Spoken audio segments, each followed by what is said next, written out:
As 26 National Football League teams took the field for the start of the 1971 season, their world floated adrift on the winds of change.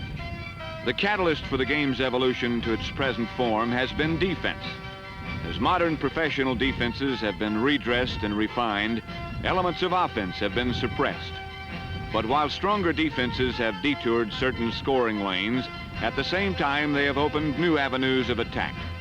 The teams that best traveled these new highways ultimately achieved the greatest success during the 1971 season.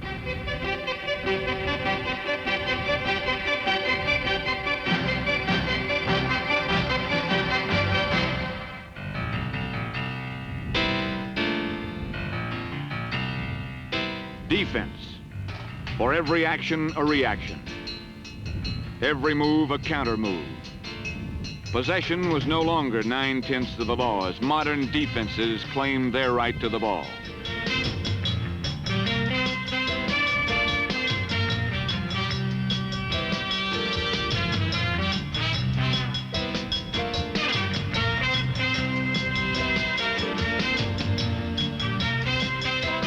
How to overcome the swelling success of the new defenses? Several teams clung to the adage that the best offense was indeed a good defense. In mid-Arctic Minnesota, the NFC's leading defense created 61 turnovers and could score nearly as often as their offense.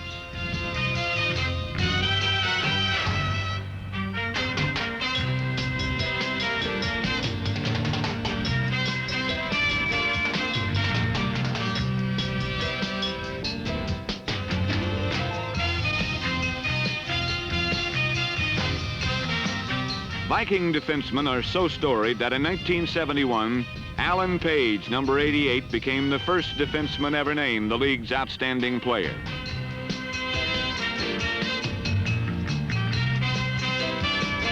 Viking defense led Minnesota to the playoffs for the 4th consecutive season.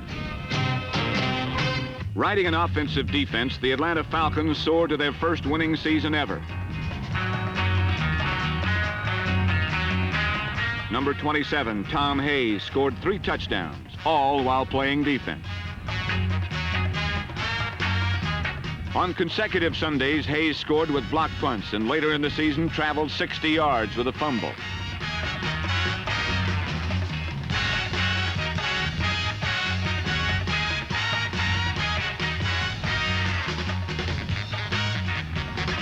In Houston, safety Ken Houston, number 29, scored 5 times.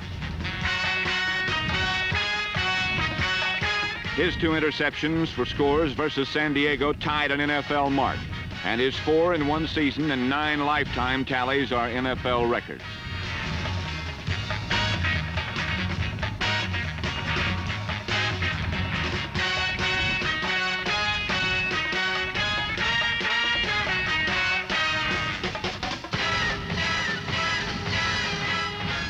Defensive genius George Allen was named head coach in Washington.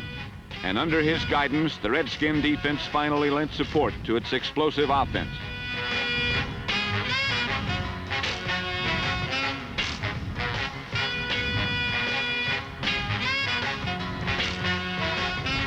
In 1971, the Redskin defense was the league's 4th best, the NFL leader in interceptions, and largely responsible for Washington's first playoff season in 25 years.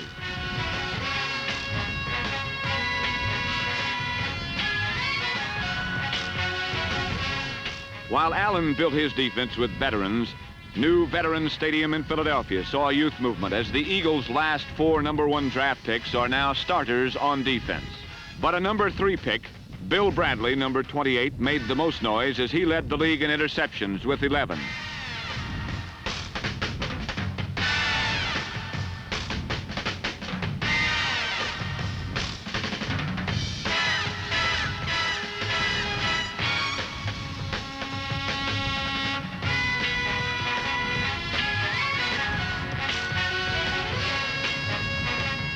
With new head coach Ed Kayat and a resurgent defense, the Eagles flew to a 6-2-1 record in their last 9 games.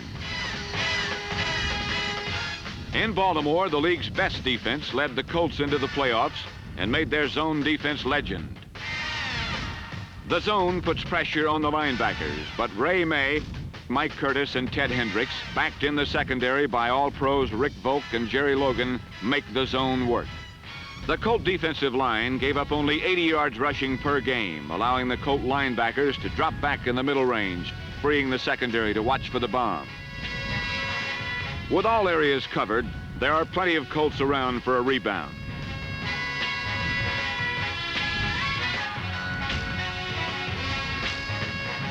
The Colt zone allowed only 9 touchdown passes in 1971 and was the model that many teams followed.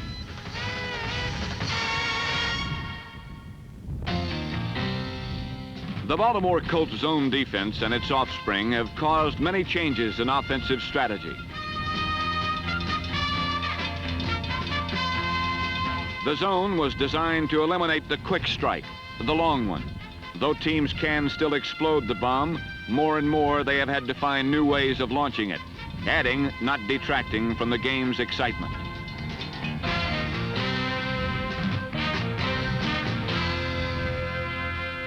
The big yardage pass play is now the result of the most elementary of athletic contests, the foot race.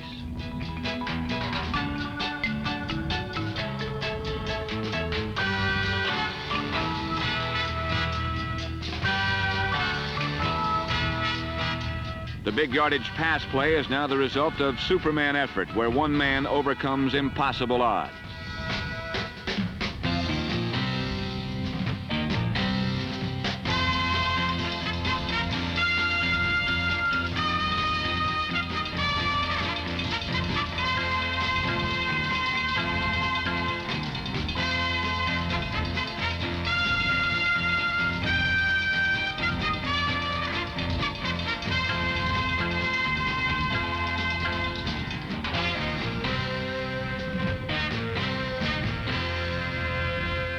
The best way to beat the zone was not to throw into it at all, and 1971 was the year of the running back, as the ball possession gut-running drive returned to the game.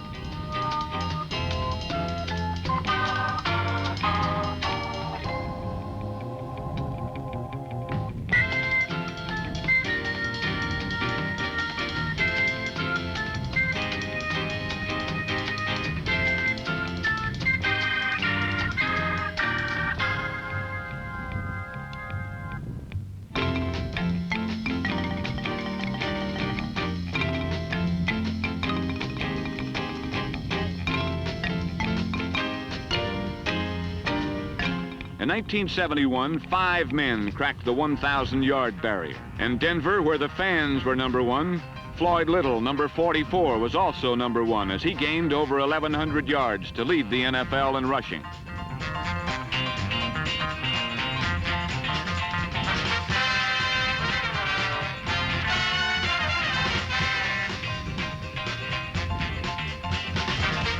In 1972, Little will be playing for a new head coach, John Ralston, the 4th college coach to enter the NFL since 1970. The first was Tommy Prothro, who in his first season nearly led the Rams to the playoffs.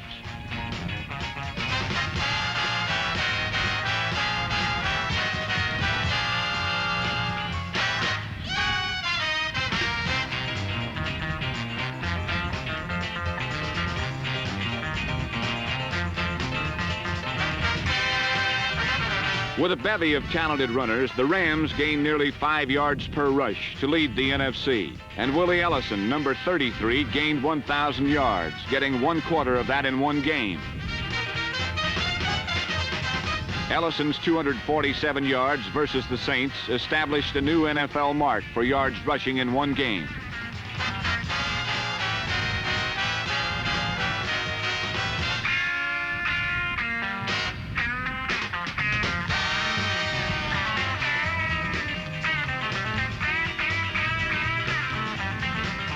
Another former college coach, Dan Devine, had a 1,000-yard runner in Green Bay. Number 42, John Brockington, became the first rookie running back to gain over 1,000 yards rushing. Brockington's selection as the NFC's Offensive Rookie of the Year was an easy one, for he had led his conference in rushing.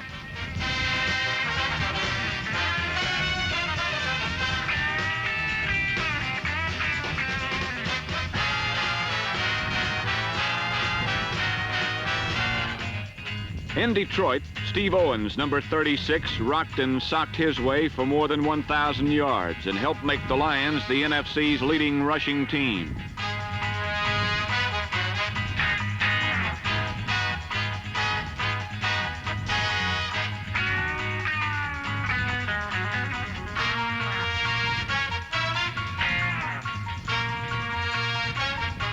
In Cincinnati, there were no 1,000-yard runners, but of those running backs who gained over 500 yards rushing, only Essex Johnson, number 19, averaged over 6 yards a carry.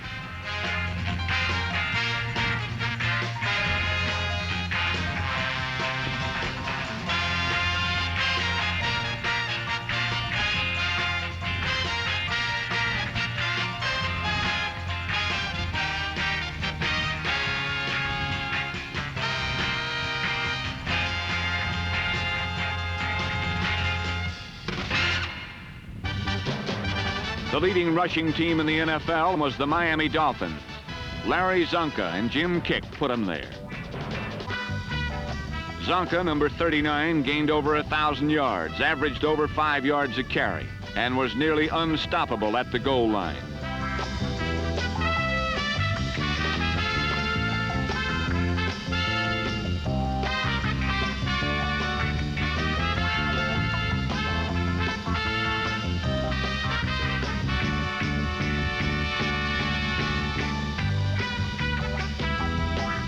Kick, number 21, is the only man to rank in the top 15 in both receptions and rushing yardage over the past 2 seasons.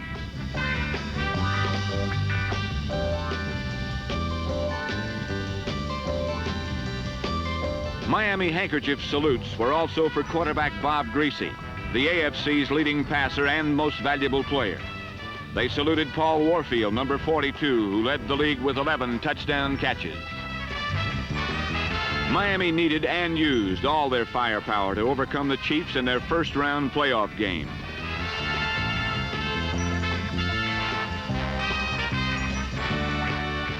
Seven and a half minutes into the second overtime period, Zonka set up a field goal try by Garo Yepremian, the NFL's leading scorer in 1971.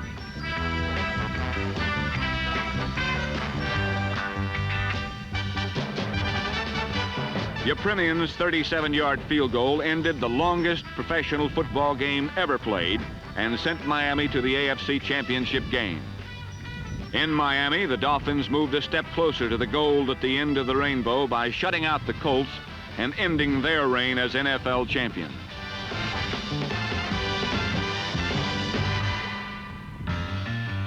In Detroit, Lion power took a different shape. Greg Landry, number 11, became the leading member of the new fraternity of running quarterbacks.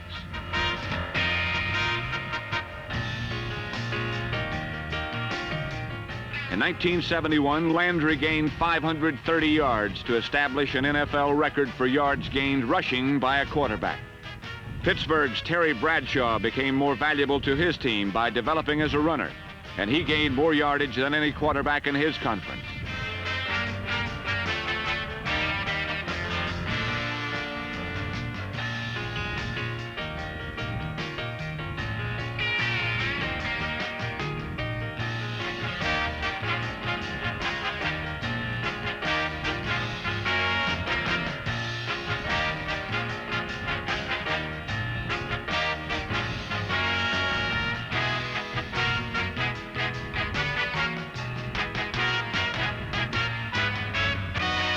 Chicago's Bobby Douglas, number 10, averaged over 7 yards per carry, and his running carried the Bears to upsets of Detroit, Dallas, and Washington.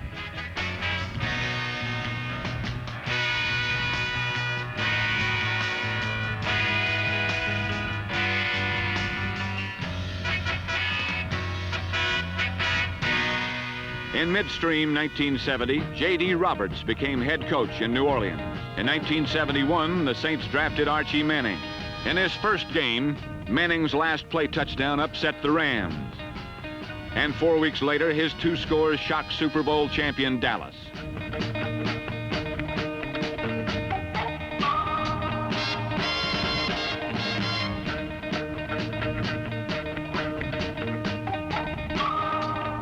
A similar story unfolded in New Schaefer Stadium, where John Mazer started his first full season as head coach of the New England Patriots. In 1970, the Patriots won one game and the right to draft Heisman Trophy winner Jim Plunkett. At 6'4", 220 pounds, he was big enough to run, but it was his arm that brought him instant success.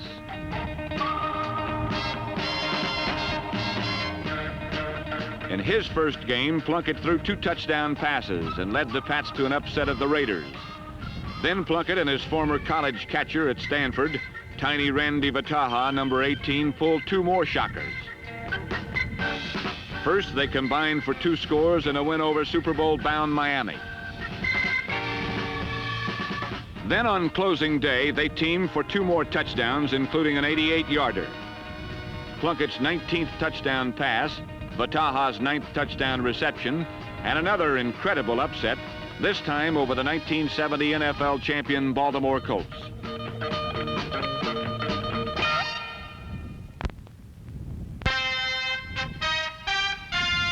In 1971, the extensive use of the zone defense made it increasingly difficult to set up one-on-one coverage where the odds were with the receiver.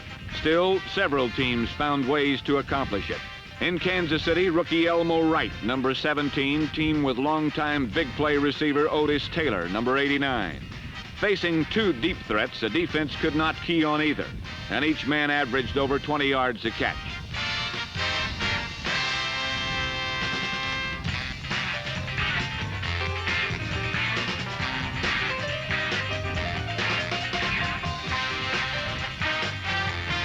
Taylor was the NFL yardage champ and the only receiver to gain over 1,000 yards.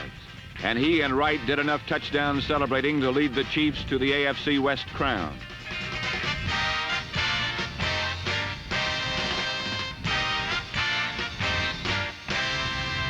In Oakland, Fred Biletnikoff, number 25, was the NFL's leading pass receiver by using precise patterns that took him to the cracks in the zone.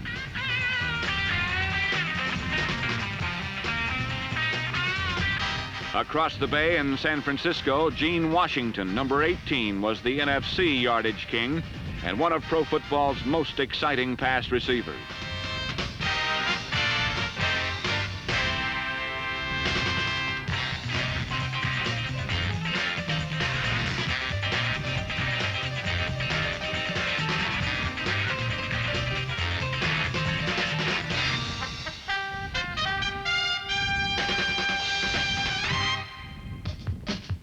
Washington could get free outside because tight end Ted Kwolek, number 82, kept the defense busy in the middle.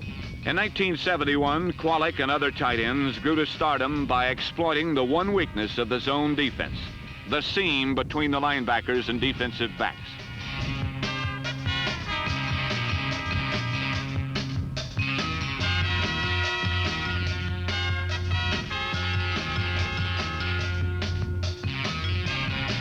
The tight end of the 70s is the man who can catch a ball in a crowd just before the edges of the zone snap shut around him.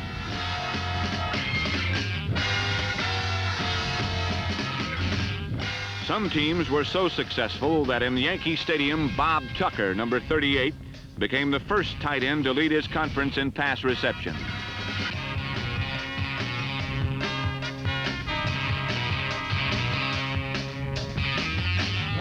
Many of his receptions were short pops as the Giants and other teams used the tight end as their clutch first down maker.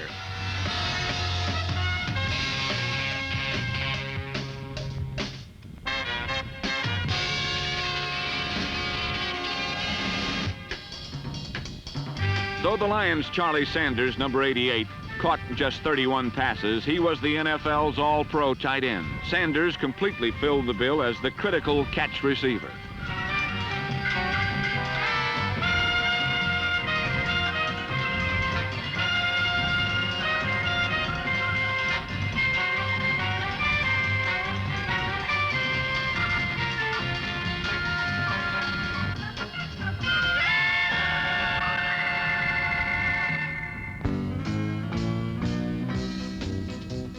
In New Texas Stadium, the Dallas Cowboys had all the new offensive forces, and they parlayed them into a Super Bowl championship. Roger Staubach, number 12, was the NFL's leading passer in 1971, but he was even more valuable because he could run, averaging over 8 yards every time he did.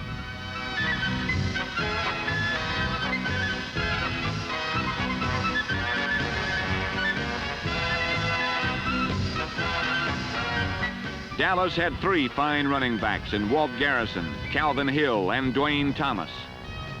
Thomas, number 33, led the league in touchdowns by rushing with 11.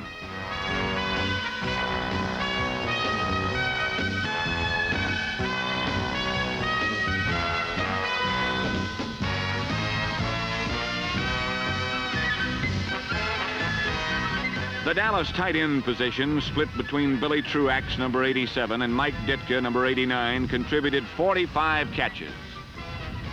They opened the long lanes for wide receivers Lance Allworth, number 19, and Bob Hayes, number 22, the NFC's leading touchdown catcher with 8.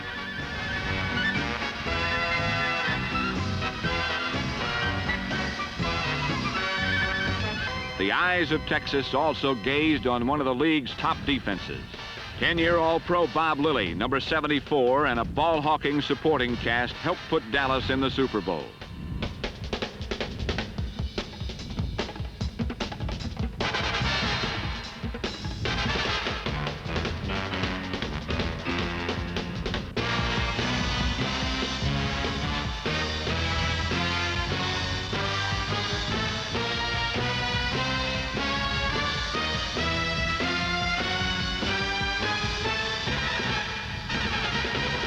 With the NFL's best balance of defense and offense, the Cowboys headed for the one thing that had always eluded them, a Super Bowl championship.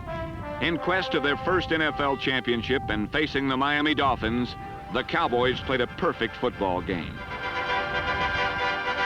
On defense, they stopped Kick and Zonka.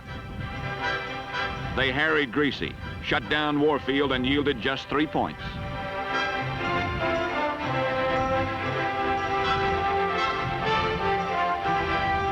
On offense, the Cowboys used every one of their attack elements. The Dallas runners established a new Super Bowl rushing record.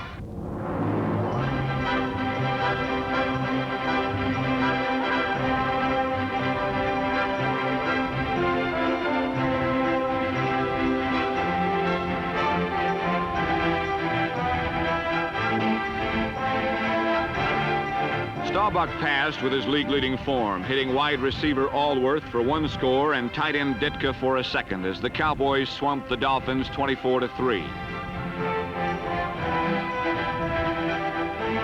6 consecutive playoff seasons had proven the Cowboys' ability to remodel and refine.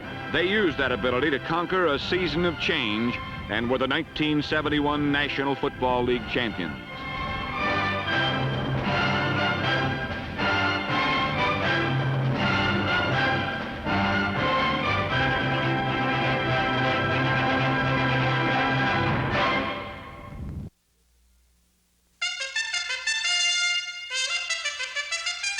In sun-spangled New Orleans, Super Bowl VI unfolded in a panorama of pageantry. This brilliant backdrop was spiced by a surprise arrival, the Miami Dolphins. The Dolphins were born in expansion, and during their first 4 years, they sought only respectability. Now, after 2 seasons under Don Shula, they were saluted as champions of the AFC. They had arrived at pro football's most important moment.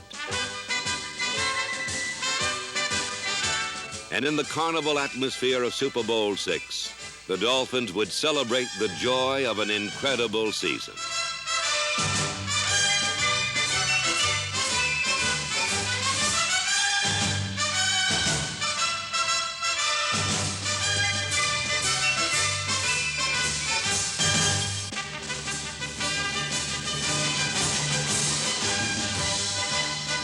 While the Dolphins rode an emotional crest, their opponents readied themselves with somber resolve.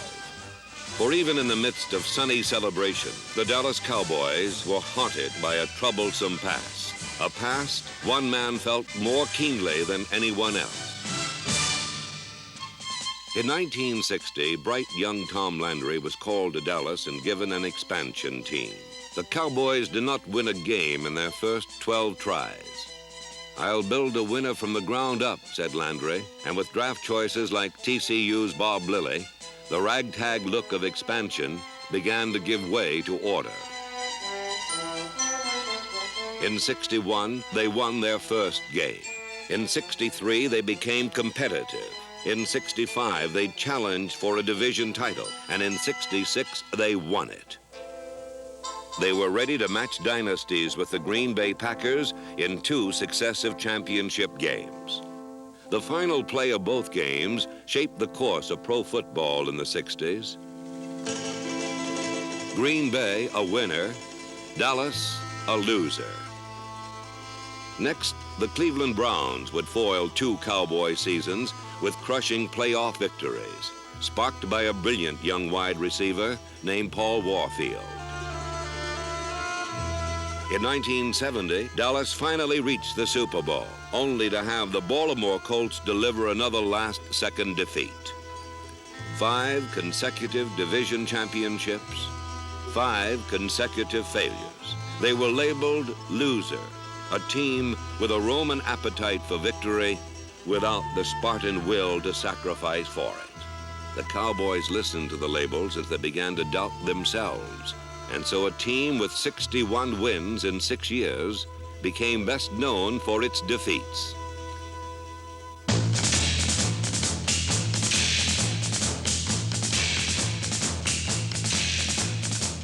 In Super Bowl VI, Dallas was determined to conquer its past as well as the Dolphins. The match was set. 2 teams up from expansion. One bred in the NFL, the other with its roots in the AFL. 2 teams which had never met, one out to earn the title of champion, the other trying to shed the label of loser.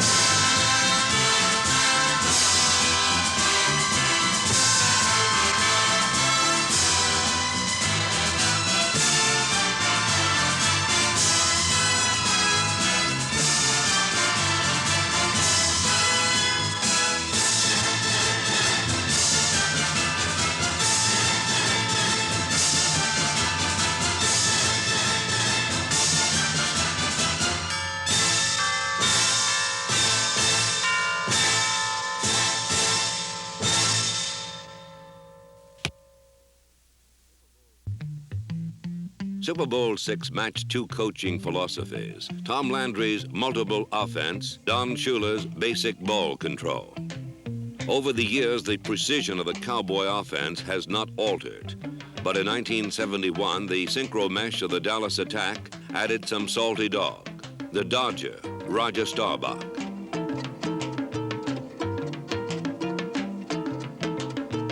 The scramble is not Tom Landry's favorite play, but Staubach had successfully used the tactic in 9 straight victories since being named starting quarterback. Today, Staubach's shoulder shaking would lead him down a dead-end alley of Dolphins.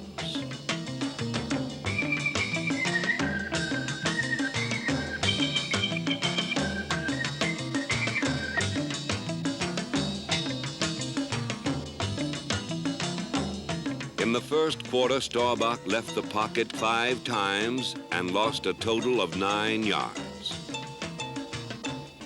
While Dallas searched for its game legs, Miami came out ready to roll. At quarterback, Shula had reformed scrambler Bob Greasy, now disciplined to direct a basic ground game with Larry Zonka and 21 Jim Kick, a matched set of power backs. Early in the game, one play personified Shula's method. Kick cut down the backer. Guard Larry Little blew out the corner. Zonka shed a tackle, and Miami became the first team to cross the 50.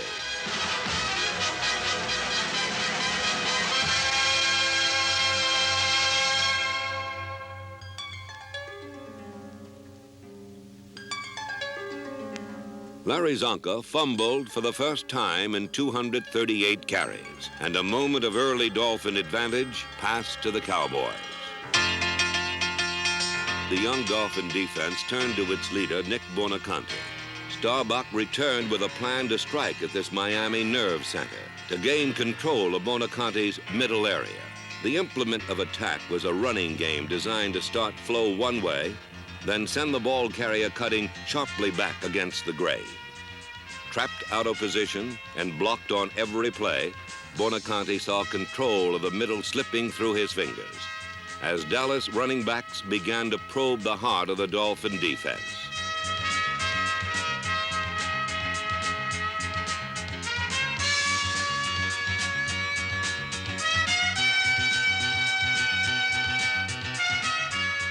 The Dolphins finally held, and Dallas settled for a Mike Clark chip shot and a 3-0 first quarter lead. A Miami mistake had been converted into a Dallas score. One game plan had faltered. Another was beginning to assert itself. The shadowy shapes of Cowboy past haunted Landry. A symbol of Dallas defeat had returned wearing aqua. To end the Paul Warfield curse, Landry dispatched number 34, Cornell Green, to follow every movement, to track him from sideline to sideline and cut off every inside route.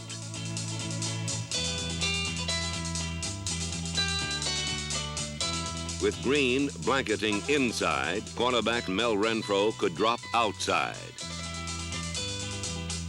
Smothered inside out, Warfield began to feel pressure where there was none. To stop the Dolphin ground game, Landry turned to another source. Bob Lilly had shared every nightmare the Cowboy past. Now he set out to rid himself of the memory.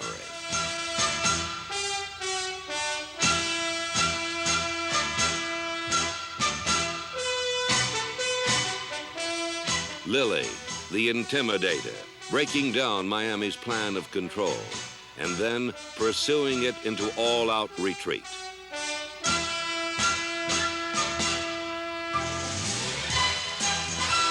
In the heat of the moment, ex-scrambler Bob Greasy had reverted to his old wild ways.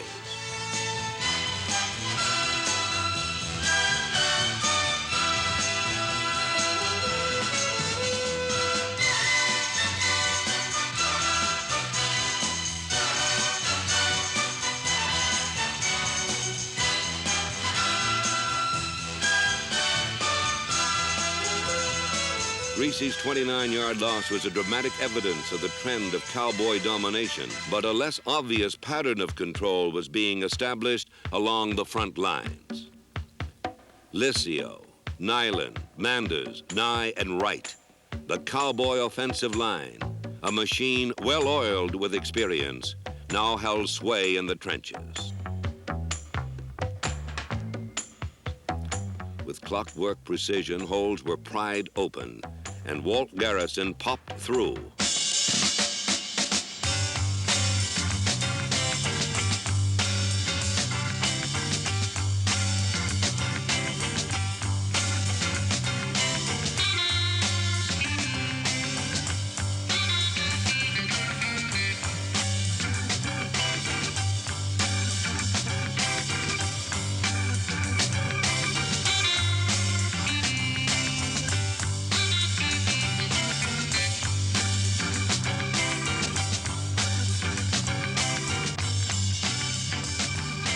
The rugged kinship of Garrison and the offensive line softened Miami resistance. Now Starbuck could rest easy in the pocket and strike up a passing attack. Still, something was missing, and for that something, Starbuck needed to look no further than his own huddle. Number 19, Lance Allworth, was ready, but he had spent a frustrating first quarter running roughshod through the Dolphin zone while Starbuck scrambled.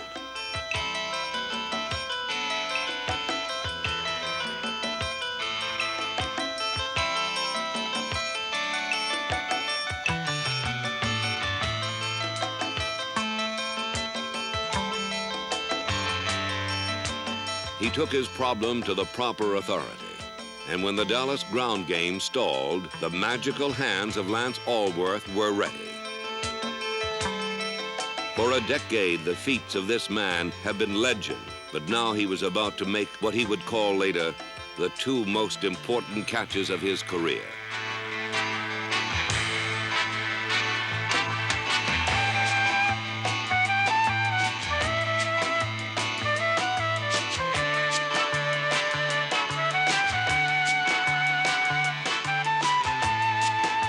On Allworth's first catch, he once again wove his way to the open area of the zone. On the second, his quick feet tapped out touchdown. A super receiver had finally found a fitting showcase for his skills. Allworth's touchdown gave Dallas a 10-0 lead with less than 2 minutes remaining.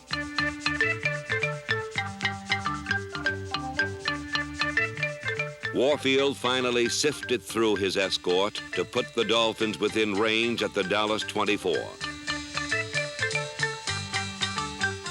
But Miami touchdown hopes fell harmlessly off Warfield's chest. A replay demonstrates why. Warfield broke free behind Green, but the Dallas safety reacted back to deflect the ball.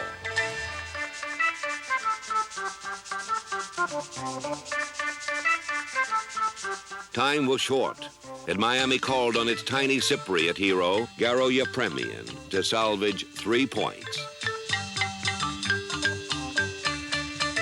Miami had demonstrated its quick striking capabilities, and in a half dominated by Dallas, the Dolphins left the field still in contention 10-3. The second half opened with tactical maneuvers on both sides. Shula and Bonaconte discussed means to seal the middle, while Landry planned counteraction. Miami sensed the importance of this first series. Hold or be swallowed up. Bonaconte rooted in and tackled Manny Fernandez stacked over center. The shocked Dolphins watched Dallas fly outside.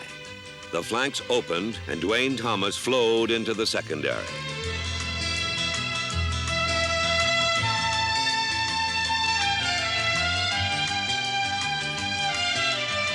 When Miami scrambled to adjust, Landry sent in a fake pitch flanker reverse, and Bob Hayes flashed for 16 more yards.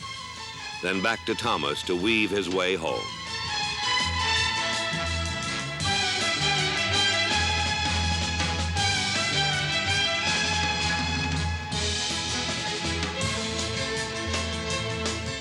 "71 yards in 8 plays, 7 of them sweeps, and the stunned Dolphins were suddenly down 17-3. The quick Cowboy success was accepted without celebration. Still half a game remained, and Dallas had been guilty before of accepting victory too quickly. Veterans remembered other games seemingly won, only to be lost. This time, they would not rest until they had thrown off the demon of defeat.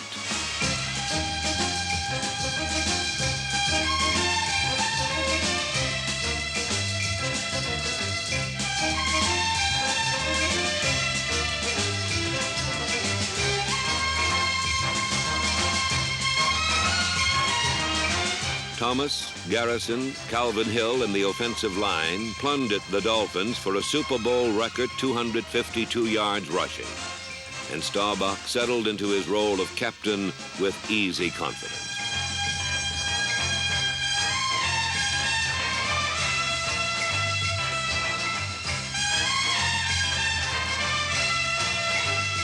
But each time Staubach reached back to put Miami away for good, the staggering Dolphins would hold on by a fingertip.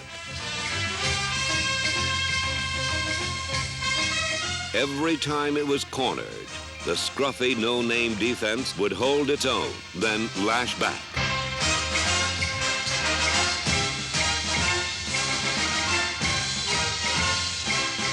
The Cowboy offense controlled the game but could not put it away.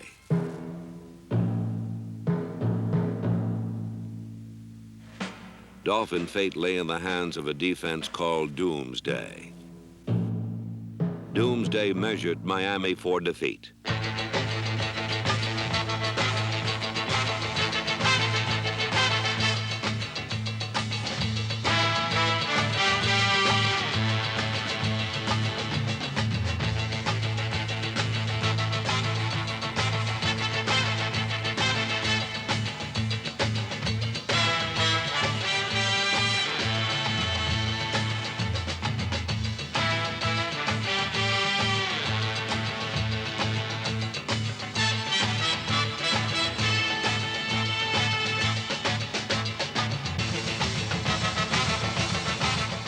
With all its tools of victory depleted, the hour had grown late, very late for Miami.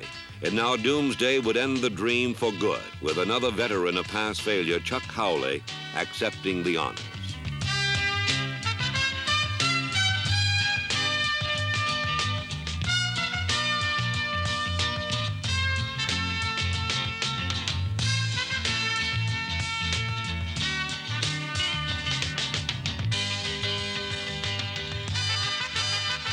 In every season since 1966, Tom Landry had watched his team lose the one game that really mattered. Now he looked on as his Dallas Cowboys finally sealed sweet victory.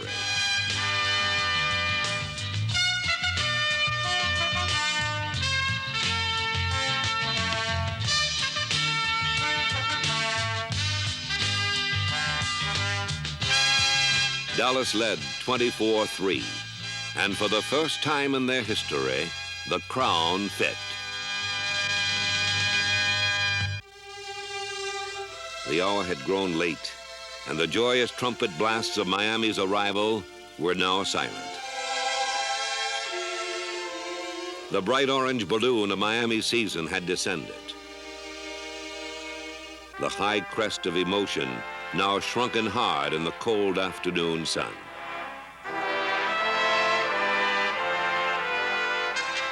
But a memory remained, the image of a remarkable season put together by an unlikely team. The Dolphins were determined to have one last moment.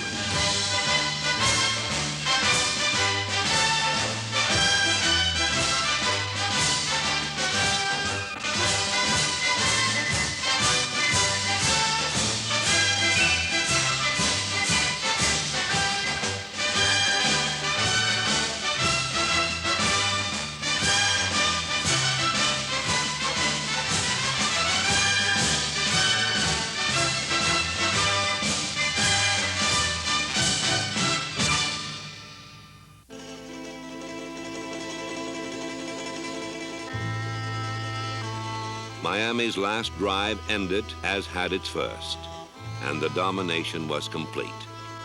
In the gloom of the moment, the Dolphins could not be consoled. But a real triumph remained. They had come so far, so fast, and they would get another chance. Dallas had needed 6.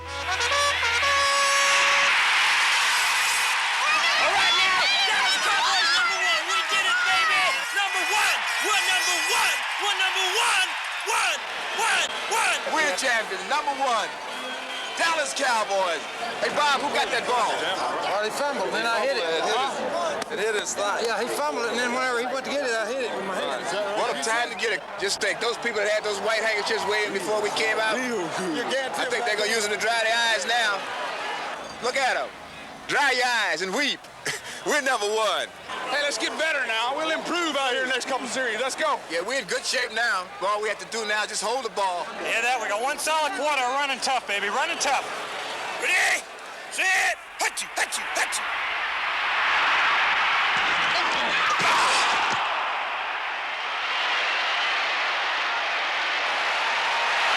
All right, Mike Ditka. All right. Ditka's catching the ball, but he can't hold on to his shoe now. Big Mike, get away, Big Mike. Get that shoe on, get back in there.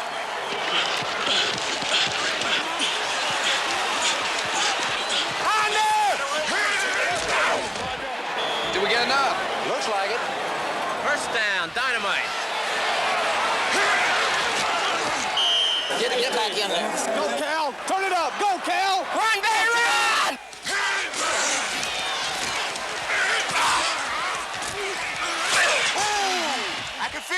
What a shot. Get up, Calvin. Get up, Calvin, and run harder, baby. Whoa, he's a little bull. Look at him.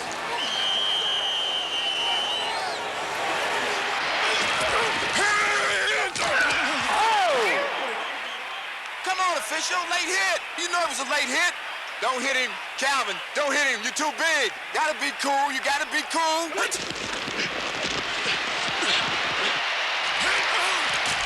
Get in there, get in there, get in there. Take it in.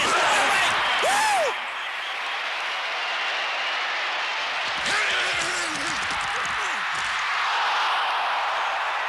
God, dog it every time he goes up in the air, he loses the ball. Stay on your feet. Dog. Got it? That's okay. A fumble doesn't hurt us. We got the game.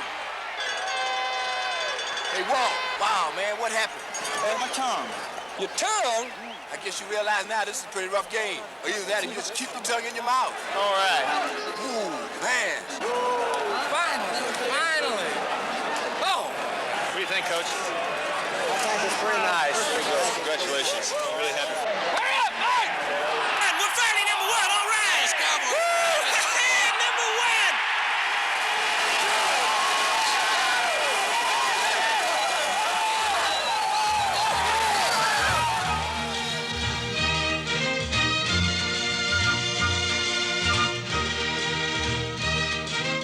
The Dallas Cowboys accepted their championship, not with a wild scream of triumph, but with an easy sigh of relief.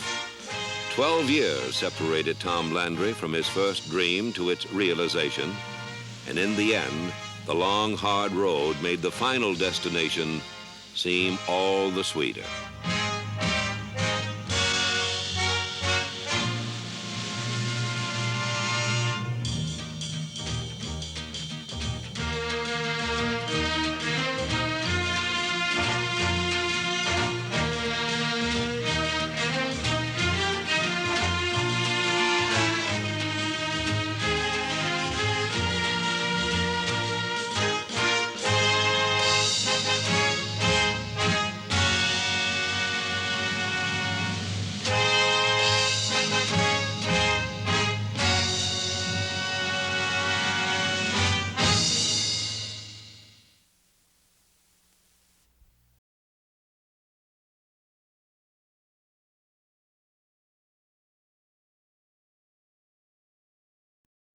This NFL Films production has been brought to you by the National Football League.